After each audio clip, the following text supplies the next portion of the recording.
Welcome to the story today. We are going to be reading a story, but first up, we are going to be reading the Bible. Then we are going to be doing the fake synopsis. Then we are going to be doing the synopsis. Then we are going to be reading the Fellowship of the Ring. I hope you guys enjoy. Make sure to hit the like button, subscribe, and hit the bell. Never miss another video. And my dad is back and front. He's also front. Yeah, I did it for him. Yeah. Oh. Curved.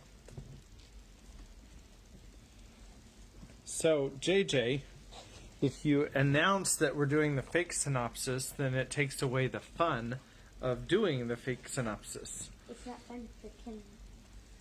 But it's fun for me. Okay, so this is 1 Samuel chapter 4.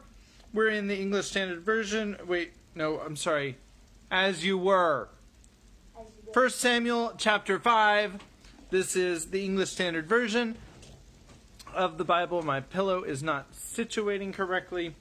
And let me begin. When the Philistines captured the Ark of God, remember where we were last time, they brought it from Ebenezer to Ashdod.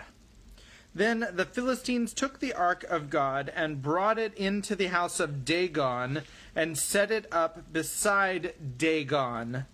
And when the people of Ashdod rose early the next day, behold, Dagon had fallen face downward, on the ground before the Ark of the Lord. So they took Dagon and put him back in his place, but when they rose early on the next morning, behold, Dagon had fallen face downward on the ground before the Ark of the Lord. And the head of Dagon and both his hands were lying cut off on the threshold, so the trunk of Dagon was left to him. This is why the priests of Dagon and all who enter the house of Dagon do not tread on the threshold of Dagon in Ashdod to this day. The hand of the Lord was heavy against the people of Ashdod, and he terrified and afflicted them with tumors, both Ashdod and its territory. And when the men of Ashdod saw how things were, they said, "The ark of the God of Israel must not remain with us, for his hand is hard against us and against Dagon our God." So they sent and gathered together all the lords of the Philistines and said, "What shall we do with the ark of the God of Israel?" They answered, "Let the ark of the God of Israel be brought around to Gath." So they brought the ark of the God of Israel there. But after they had brought it around, the hand of the Lord was against the city, causing a very great panic. And he afflicted the men of the city, both young and old, so that tumors broke out on them. So they sent the ark of God to Ekron. But as soon as the ark of God came to Ekron, the people of Ekron cried out, "They have brought around to us the ark of the God of Israel to kill us and our people." They sent, therefore, and gathered together all the lords of the Philistines, and said, "Send away the ark of the God of Israel, and let it return to its own place, that it may not kill us and our people."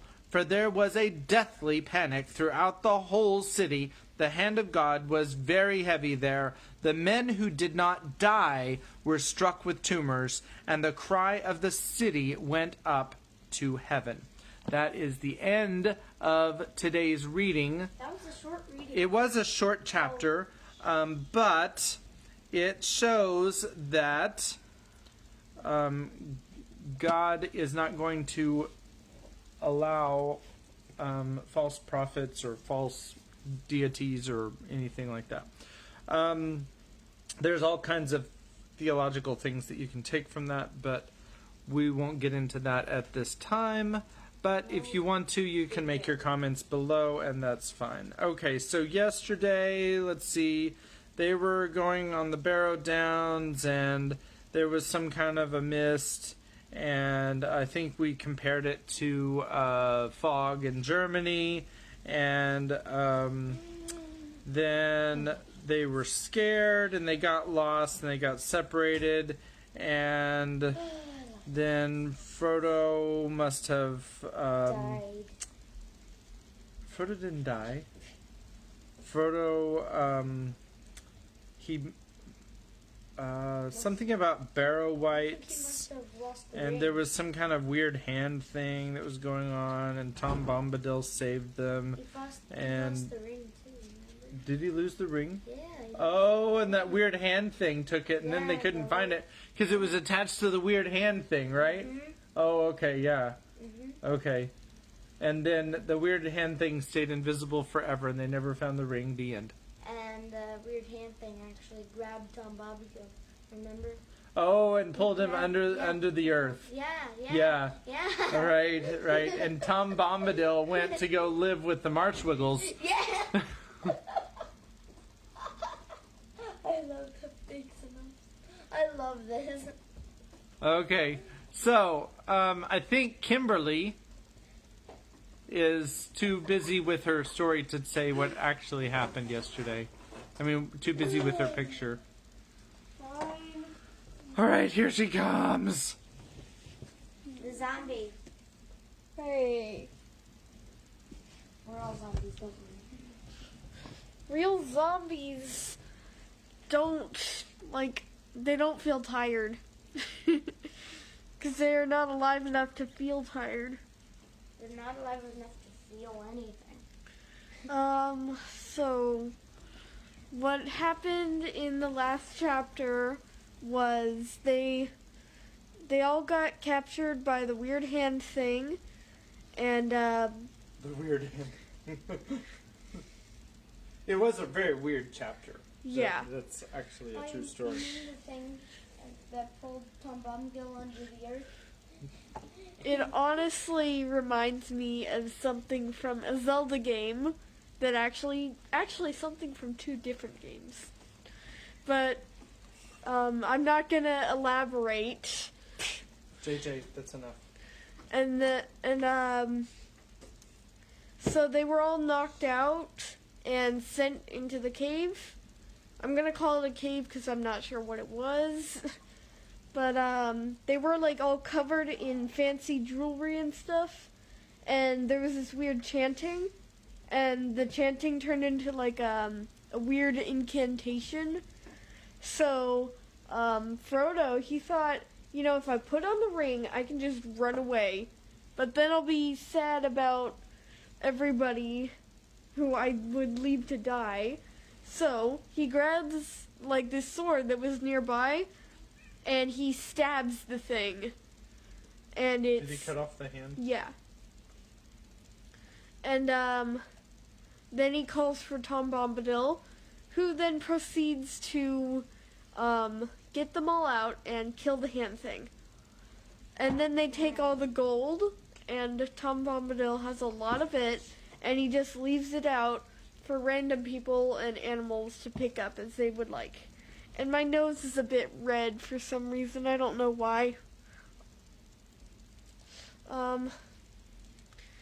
But then what happened is they start going, and at a certain point, Tom Bombadil says, "Okay, this is as far as I go. This is like the edge of my territory." And on the map, they have moved about as much as my hand. So, not very far. Yeah. So, then I'm going to hand it off to Dad, who's going to tell us what happens after that. And the first word is Bree. Right, and Bree is the name of the city that they're going into, and Tom Bombadil would not go with them into that city because he wanted to stay on his realm or something. Yeah, Okay. I said that. Okay, so, yes, we are looking at this map, which this isn't going to work. Okay, looking at this map, we're all the way to here. We started here, and now we're all the way to here in Bree. Alright, so, back to me. Sorry, have to look at me. And I am looking forward to getting new glasses soon. They are coming in the mail in the next couple of weeks. We'll see. Alright, so, Now we are on Chapter 9. At the sign of the Prancing Pony. Where did JJ go? Okay. So I'll go ahead and get started. Chapter 9, At the Sign of the Prancing Pony. What is he doing? He's filling the dog. He's flying a rocket ship. He's flying a rocket ship. I think I can feel the engines. It's like Star Trek. Like the engines are constantly below the surface. We're waiting. All right. So, Chapter 9. At the Sign of the Prancing Pony. Bree was the chief village of the Bree land, a small inhabited region, like an island in the empty lands round about. Besides Bree itself, there was Staddle on the other side of the hill, Combe in the deep valley a little further eastward, and Archet on the east edge of the Chetwood. Lying round Bree Hill and the villages was a small country of fields and tamed woodland only a few miles broad. The men of Bree were brown-haired, broad, and rather short, cheerful and independent. They belonged to nobody but themselves, but they were more friendly and familiar with hobbits, dwarves, elves, and other inhabitants of the world about them than was or is usual with big people. According to their own tales, they were the original inhabitants and were the descendants of the first men that ever wandered into the west of the middle world. Few had survived the turmoils of the elder days, but when the king returned again over the great sea, they had found the Bree men still there, and they were still there now when the memory of the old kings had faded into the grass. In those days no other men had settled dwellings so far west or within 100 leagues of the Shire, but in the wild lands beyond Bree there were mysterious wanderers. The Bree folk called them rangers, and knew nothing of their origin. They were taller and darker than the men of Bree, and were believed to have strange powers of sight and hearing, and to understand the languages of beasts and birds. They roamed at will southward and eastward, even as far as the Misty Mountains, but they were now few and rarely seen. When they appeared, they brought news from afar and told strange forgotten tales which were eagerly listened to, but the Bree folk did not make friends of them. There were also many families of hobbits in the Bree land, and they claimed to be the oldest settlement of hobbits in the world, one that was founded long before even the Brandywine was crossed and the Shire colonized. They lived mostly in Staddle, though there were some in Bree itself, especially on the higher slopes of the hill above the houses of the men. The big folk and the little folk, as they called one another, were on friendly terms, minding their own affairs in their own ways, but both rightly regarded themselves as necessary parts of the Bree folk. Nowhere else in the world was this peculiar but excellent arrangement to be found. The Bree folk, big and little, did not themselves travel much, and the affairs of the 4 villages were their chief concern. Occasionally the hobbits of Bree went as far as Buckland or the East Farthing, but though their little land was not much further than a day's riding east of the Brandywine Bridge, the hobbits of the Shire now seldom visited it. An occasional Bucklander or adventurous took would come out to the inn for a night or two, but even that was becoming less and less usual. Where did JJ go? Bathroom. Perfect. The Shire hobbits referred to those of Bree and to any others that lived beyond the borders as outsiders, and took very little interest in them, considering them dull and uncouth. There were probably many more outsiders scattered about in the west of the world in those days than the people of the Shire imagined. Some, doubtless, were no better than tramps, ready to dig a hole in any bank, and stay only as long as it suited them. But in the Bree land, at any rate, the hobbits were decent and prosperous, and no more rustic than most of their distant relatives inside.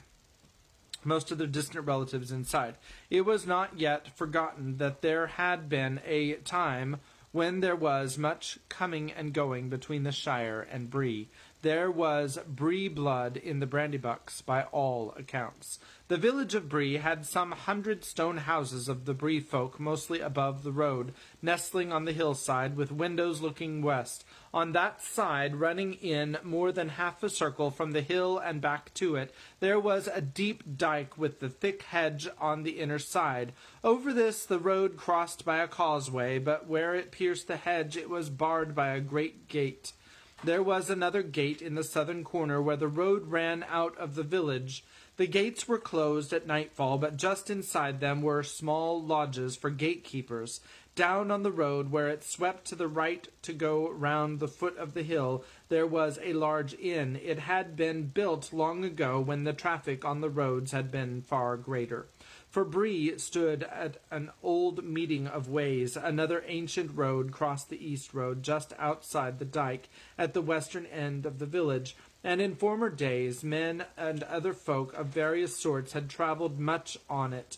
Strange as news from Bree was still a saying in the East Farthing, descending from those days when news from the north, south, and east could be heard in the inn, and when the Shire hobbits used to go more often to hear it. But the northern lands had long been desolate, and the north road was now seldom used. It was grass-grown, and the Bree folk called it the Green Way.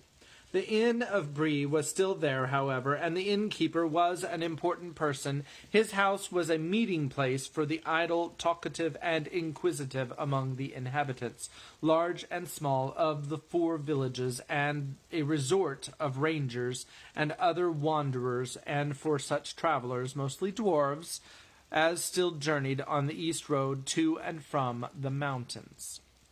It was dark, and white stars were shining when Frodo and his companions came at last to the Greenway crossing and drew near the village. That's much different than portrayed in the movie, as we will see when we watch the movie.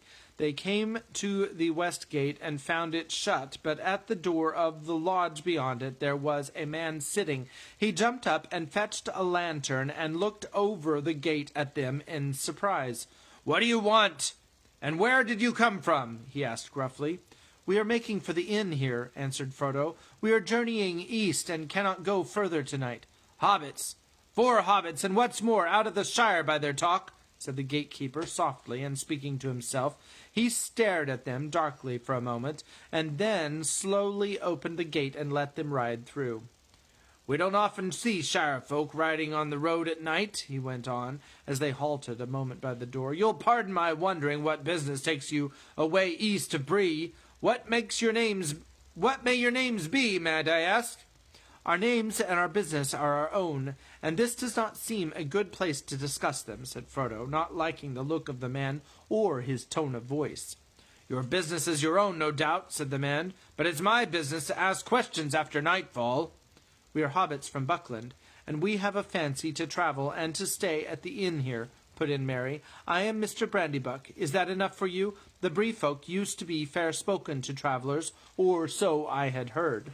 All right," said the man. "I meant no offence, but you'll find maybe that more folk than old Harry at the gate will be asking you questions. There's queer folk about. If you go on to the pony, you'll find you're not the only guests." He wished them good night, and they said no more, but Frodo could see in the lantern light that the man was still eyeing them curiously. He was glad to hear the gate clang to behind them as they rode forward. He wondered why the man was so suspicious, and whether any one had been asking for news of a party of hobbits. Could it have been Gandalf? He might have arrived while they were delayed in the forest and the downs, but there was something in the look and the voice of the gatekeeper that made him uneasy. The man stared after the hobbits for a moment, and then he went back to his house. As soon as his back was turned, a dark figure climbed quickly in over the gate and melted into the shadows of the village street. The hobbits rode on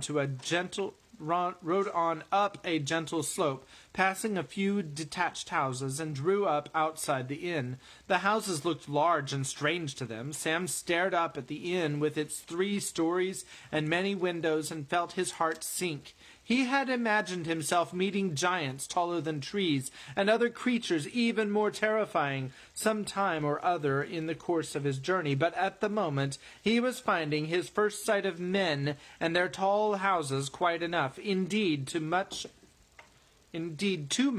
for the dark end of a tiring day.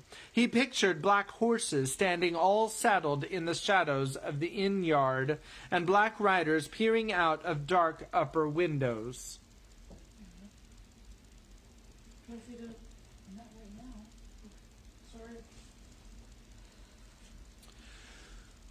"We surely aren't going to stay here for the night, are we, sir?"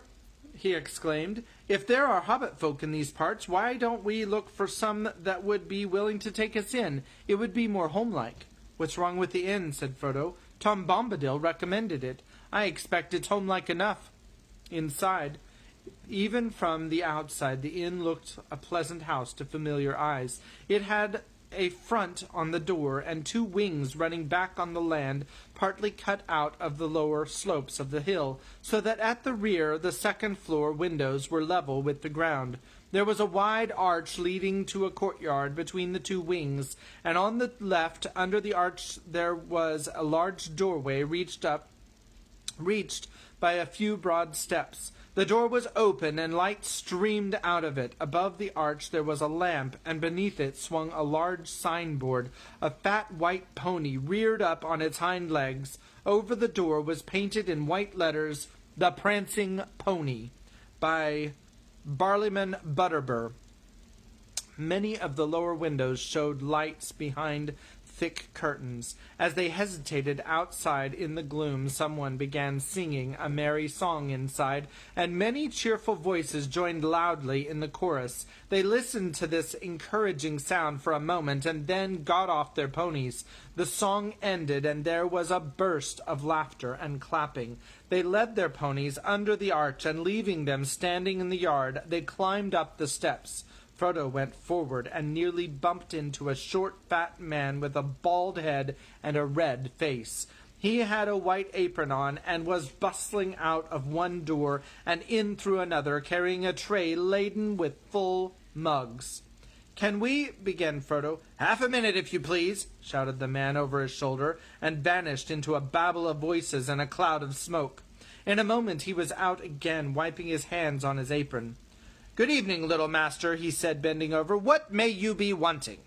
"Beds for 4, and stabling for 5 ponies, if that can be managed. Are you Mr. Butterbur?" "That's right. Barliman's my name. Barliman Butterbur, at your service. You're from the Shire, eh?" he said, and then suddenly he clapped his hand to his forehead, as if trying to remember something. "Hobbits," he cried. "Now what does that remind me of? Might I ask your names, sir?" "Mr. Took and Mr. Brandybuck," said Frodo, "and this is Sam Gamgee, and my name is Underhill." "There now," said Mr. Butterbur, snapping his fingers. "It's gone again, but it'll come back when I have time to think. I'm run off my feet, but I'll see what I can do for you. We don't often get a party out of the Shire nowadays, and I should be sorry not to make you welcome. But there is such a crowd already in the house tonight as there hasn't been for a long enough. It never rains, but it pours, we say in Bree. Hi, Nob, he shouted. Where are you, you woolly-footed slow-couch, Nob? Coming, sir, a cheery-looking hobbit bobbed out of the door, and seeing the travelers, stopped short and stared at them with great interest. Where's Bob? Asked the landlord. You don't know. We'll find him. Double sharp. I haven't got 6 legs nor 6 eyes neither. Tell Bob there's 5 ponies that have to be stabled. He must find room somehow. Nob trotted off with a grin and a wink. Well now, what was I going to say? Said Mr. Butterbur, tapping his forehead. One thing drives out another, so to speak. I'm that busy tonight, my head is going round. There's a party that came up the Greenway farm down south last night, and that was strange enough to begin with. Then there's traveling company of dwarves going west, come in the evening. And now there's you. If you weren't hobbits, I doubt if we could house you, but we've got a room or two in the north wing that were made special for hobbits when this place was built. On the ground floor, as they usually prefer, round windows and all as they like it. I hope you'll be comfortable. You'll be wanting supper, I don't doubt, as soon as may be. This way, now. He led them a short way down a passage and opened a door. Here's a nice little parlor, he said. I hope it will suit. Excuse me now, I'm that busy. No time for talking. I must be trotting. It's hard work for 2 legs, but I don't get thinner. I'll look in again later if you want anything. Ring the handbell, and Nob will come. If he don't come, ring and shout. Off he went at last, and left them feeling rather breathless. He seemed capable of an endless stream of talk, however busy he might be. They found themselves in a small and cozy room. There was a bit of bright fire burning on the hearth, and in front of it were some low and comfortable chairs. There was a round table already spread with a white cloth, and on it was a large handbell. But Nob, the hobbit servant, came bustling in long before they thought of ringing. He brought candles and a tray full of plates. "Will you be wanting anything to drink, masters?" he said. "And shall I show you the bedrooms while your supper is got ready?" They were washed and in the middle of good deep mugs of beer when Mr. Butterbur and Nob came in again. In a twinkling the table was laid. There was hot soup, cold meats, a blackberry tart, new loaves, slabs of butter, and half a ripe cheese. Good plain food, as good as the Shire could show, and homelike enough to dispel the last of Sam's misgivings, already much relieved by the excellence of the beer. The landlord hovered round for a little and then prepared to leave them. "I don't know whether you would care to join the company when you have supped," he said, standing at the door. "Perhaps you'd rather go to your beds. Still, the company would be very pleased to welcome you, if you had a mind. We don't get outsiders, travelers from the Shire, I should say, begging your pardon, often, and we like to hear a bit of news, or any story or song you may have in mind. But, as you please, ring the bell if you lack anything." So refreshed and encouraged did they feel at the end of their supper, about 3/4 of an hour of steady going, not hindered by unnecessary talk, that Frodo, Pippin, and Sam decided to join the company. Merry said it would be too stuffy. "I shall sit here quietly by the fire for a bit, and perhaps go out later for a sniff of the air. Mind your P's and Q's, and don't forget that you are supposed to be escaping in secret, and are still in the high road and not very far from the Shire." "All right," said Pippin. "Mind yourself. Don't get lost, and don't forget that it is safer indoors." The company was in the big common room of the inn. The gathering was large and mixed, as Frodo discovered when his eyes got used to the light. This came chiefly from a blazing log fire, for the 3 lamps hanging from the beams were dim and half veiled in smoke. Barlaam Butterbur was standing near the fire, talking to a couple of dwarves and 1 or 2 strange-looking men. On the benches were various folk, men of Bree, a collection of local hobbits sitting chattering together, a few more dwarves, and other vague figures difficult to make out away in the shadows and corners. As soon as the Shire hobbits entered, there was a chorus of welcome from the Breelanders. The strangers, especially those that had come up the Greenway, stared at them curiously. The landlord introduced the newcomers to the Bree folk so quickly that, though they caught many names, they were seldom sure who the names belonged to.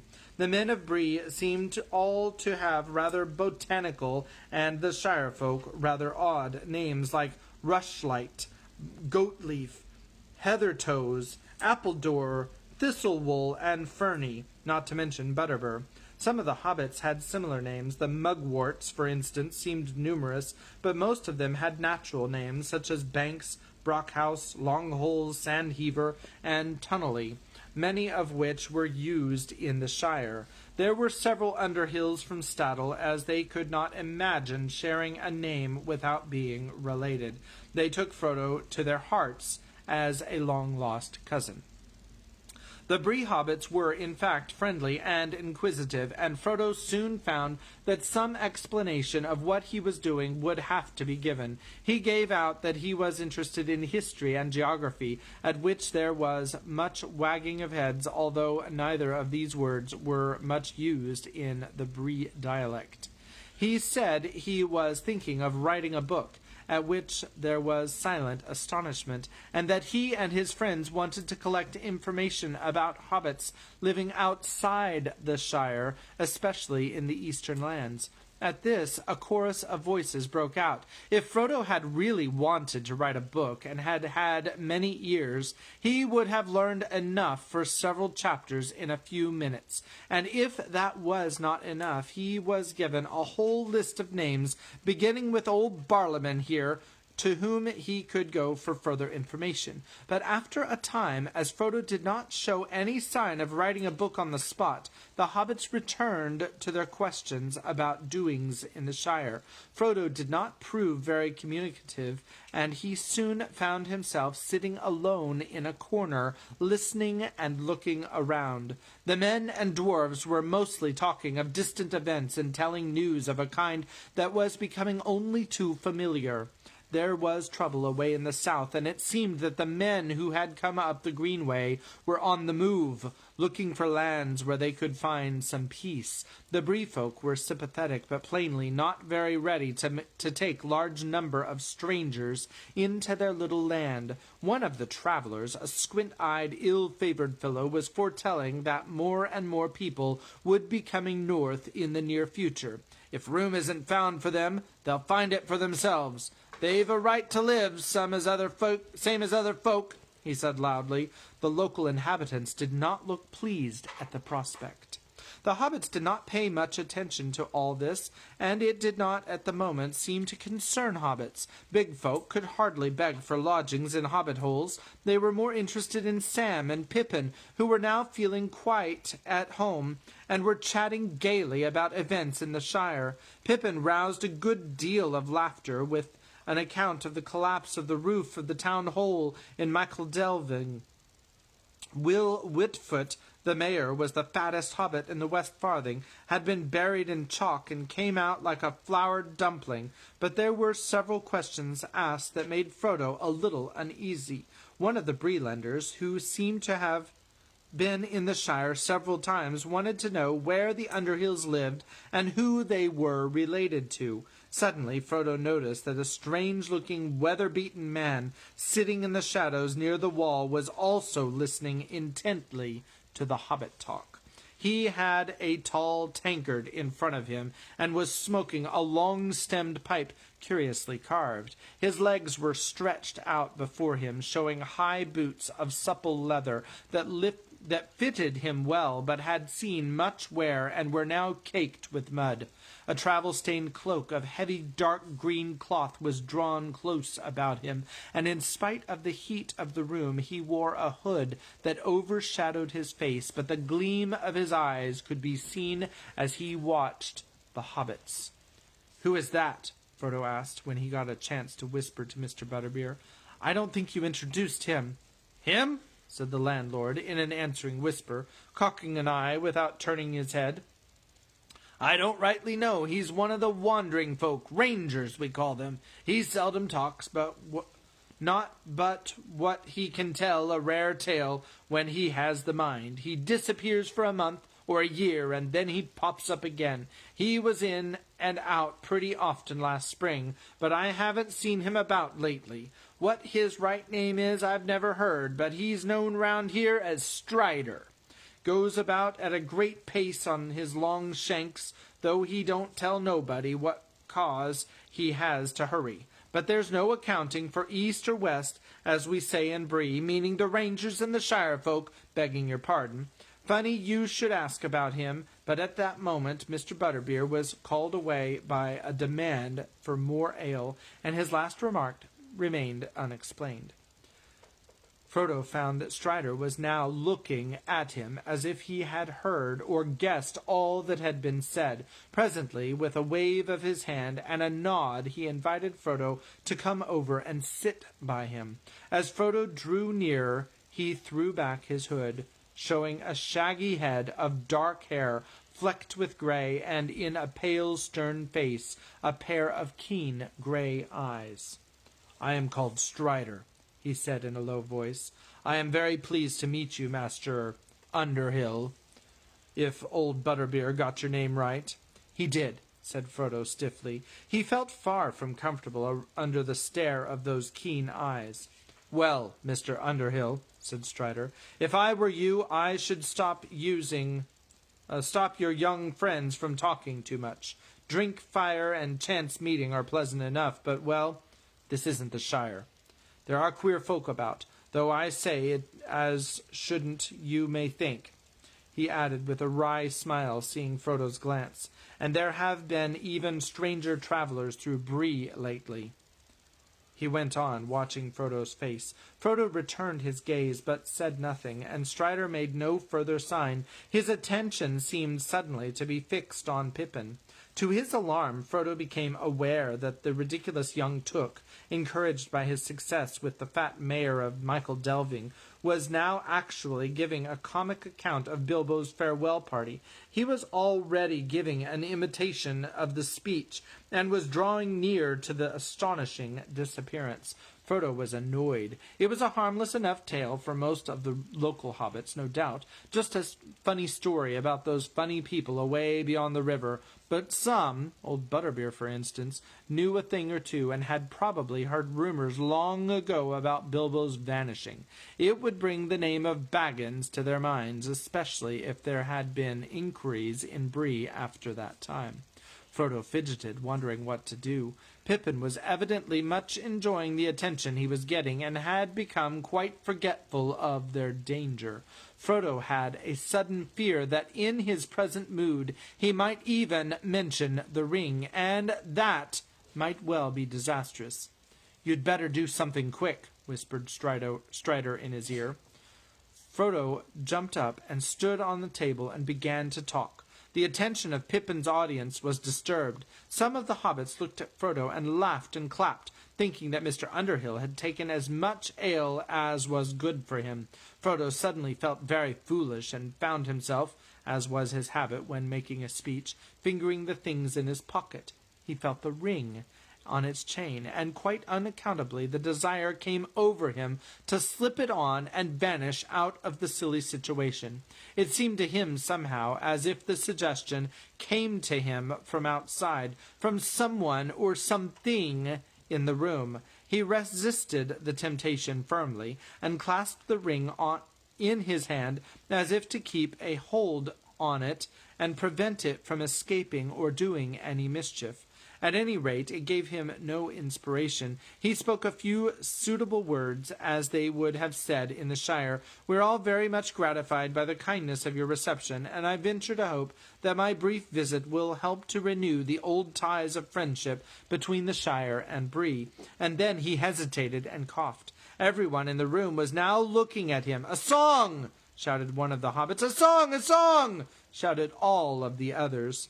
"Come on now, master, sing us something that we haven't heard before." For a moment Frodo stood gaping.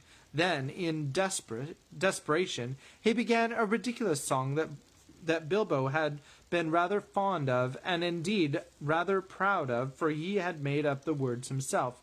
It was about an inn, and that is probably why it came into Frodo's mind just then. Here it is in full, only a few words of it are now, as a rule, remembered. "There is an inn, a merry old inn, beneath an old grey hill, and there they brew a beer so brown that the man in the moon himself came down one night to drink his fill.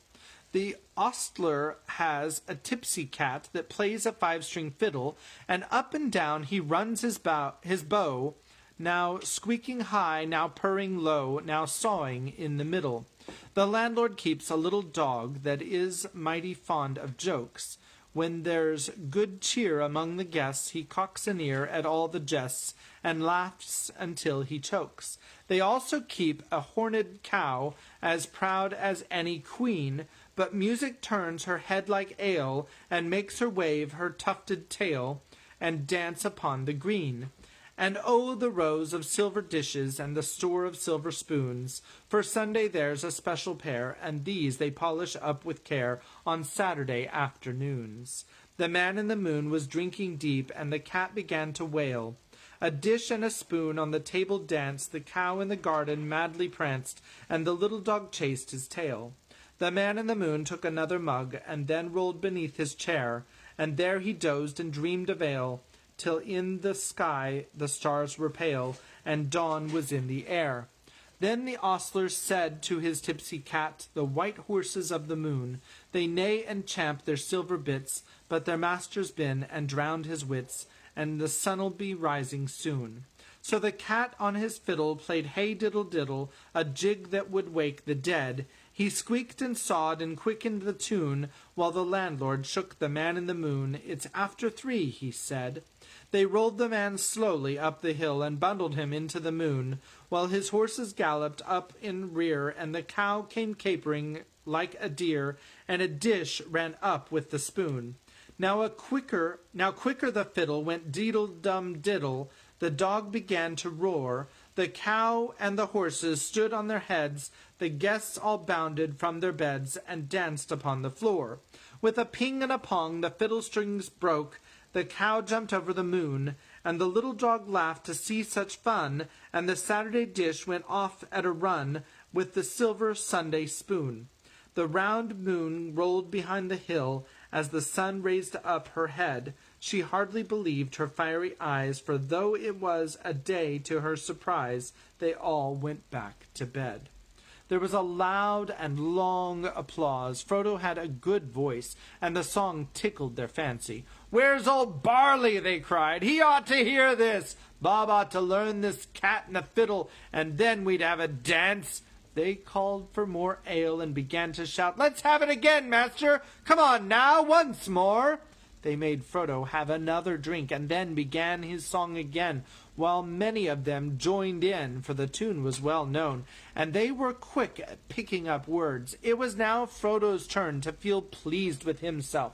He capered about on the table, and when he came a second time to the cow jumped over the moon, he leapt in the air, much too vigorously, for he came down, bang, onto the tray full of mugs, and slipped and rolled off the table with a crash, clatter, and bump.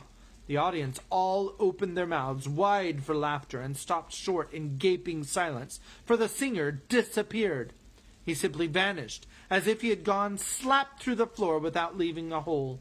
The local hobbits stared in amazement, and then sprang to their feet and shouted for Barliman. All the company drew away from Pippin and Sam, who found themselves left alone in a corner, and eyed darkly and doubtfully from a distance. It was plain that many people regarded them now as the companions of a traveling magician of unknown powers and purpose, but there was one swarthy Breelander who stood looking at them with a knowing and half-mocking expression that made them feel very uncomfortable. Presently he slipped out of the door, followed by the squint-eyed southerner. The two had been whispering together a good deal during the evening. Harry, the gatekeeper, also went out just behind them. Frodo felt a fool. Not knowing what else to do, he crawled away under the tables to the dark corner by Strider, who sat unmoved, giving no sign of his thoughts. Frodo leaned back against the wall and took off the ring. How it came to be on his finger he could not tell. He could only suppose that he had been handling it in his pocket while he sang, and that somehow it had slipped on when he struck out his hand with a jerk to save his fall. For a moment he wondered if the ring itself had not played him a trick. Perhaps it had tried to reveal itself in response to some wish or command that was felt in the room. He did not like the looks of the men that had gone out. "Well," said Strider when he reappeared, "what did you think, or why did you do that? Worse than anything your friends could have said. You put your foot in it, or should I say your finger." "I don't know what you mean," said Frodo, annoyed and alarmed. "Oh, yes, you do. answered Strider, but we had better wait until the uproar has died down. Then, if you please, Mr. Baggins, I should like a quiet word with you. What about? Asked Frodo, ignoring the sudden use of his proper name. Sorry, page turning. A matter of some importance to us both, answered Strider, looking Frodo in the eye. You may hear something to your advantage. Very well, said Frodo, trying to appear unconcerned. I'll talk to you later. Here is a picture, by the way, of everybody looking at nothing on the floor because it's invisible. If you can see it. Right, I see the nothing. The nothing. The nothing. That's a different book. All right. It's So. actually... The nothing. Okay. Gosh. Meanwhile, an argument was going on by the fireplace. Mr. Butterbur had come trotting in, and he was now trying to listen to several conflicting accounts of the event at the same time. I saw him, Mr. Butterbur, said the hobbit, or leastways I didn't see him, if you take my meaning. He just vanished into thin air, in a manner of speaking. You don't say, Mr. Mugwort, said the landlord, looking puzzled. Yes, I do, replied Mugwort. And I mean what I say, what's more. There's some mistake somewhere, said Butterbur, shaking his head. There was too much of that Mr. Underhill to go vanishing into thin air, or into thick air, as is more likely in this room. Well, where is he now? Cried several voices. How should I know? He's welcome to go where he will, so long as he pays in the morning. There's Mr. Took now, he's not vanished. Well, I saw what I saw, and I saw what I didn't, said Mugwort obstinately. And I say there's some mistake, repeated Butterbur, picking up the tray and gathering up the broken crockery. Of course there's a mistake, said Frodo. I haven't vanished, here I am. I've just been having a few words with Strider in the corner. He came forward into the firelight, but most of the company backed away even more perturbed than before. They were not in the least satisfied by his explanation that he had crawled away quickly under the tables after he had fallen. Most of the hobbits and the men of Bree went off then and there in a huff, having no fancy for further entertainment that evening. One or two gave Frodo a black look and departed muttering among themselves. The dwarves and the 2 or 3 strange men that still remained got up and said good night to the landlord, but not to Frodo and his friends. Before long, no one was left but Strider, who sat on unnoticed by the wall. Mr. Butterbur did not seem much put out. He reckoned, very probably, that his house would be full again on many future nights, until the present mystery had been thoroughly discussed. Now, what have you been doing, Mr. Underhill? He asked. Frightening my customers and breaking up my crocks with your acrobatics? I'm very sorry to have caused any trouble, said Frodo. It was quite unintentional, I assure you, a most unfortunate accident. All right, Mr. Underhill, but if you're going to do any more tumbling or conjuring or whatever it was, you best warn folk beforehand, and warn me. We're a bit suspicious round here of anything out of the way uncanny, if you're understanding me, and we don't take to it all of a sudden. I shan't be doing anything of the sort again, Mr. Butterbur, I promise you. And now I think I'll be getting to bed. We shall be making an early start. Will you see that our ponies are ready by 8 o'clock? Very good. But before you go, I should like a word with you in private, Mr. Underhill. Something has just come back to my mind that I ought to tell you. I hope that you'll not take it amiss. When I've seen to a thing or two, I'll come along to your room if you're willing. Certainly, said Frodo, but his heart sank. He wondered how many private talks he would have before he got to bed, and what they would reveal. Were these people all in league against him? He began to suspect even old Butterbur's fat face of concealing dark designs. That is the end of chapter 9. Tomorrow we will read chapter 10, which is called Strider. And I hope that you are enjoying the story. The first word, by the way, is Frodo. I hope you're enjoying the story. I am looking forward to getting my new glasses. Hopefully they're not crooked like these. And You're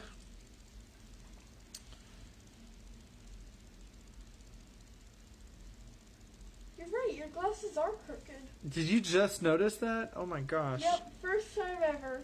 First time ever. Good. Okay, that's the right answer. Just look at all the videos that we've been doing for the last year. All right, so God bless you. Have a good night, and we will see you again tomorrow. Thanks.